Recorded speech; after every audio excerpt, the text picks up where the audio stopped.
when you call on name of Jesus, you call the power. And because we need that power, that is why I'm talking about Jesus is power. Na unapoelewa Yesu ndiye nguvu, na unapomuita kama nguvu yako, huyo Yesu umuite kama nguvu yako, atakushindania.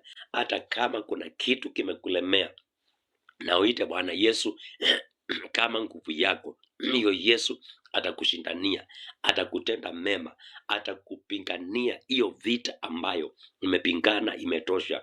Hata kama kuna mambo umepitia yamekuwa mangumu na unjui vile utakachofanya, unjui mahali utaanzisha, ni kana kwamba kumekauka, you don't know where you are going to begin, but muite Bwana na uamini Bwana wa mabwana, naye Bwana wa mabwana atakusaidia, naye Bwana wa mabwana atakuongoza katika njia zake kwa ajili ya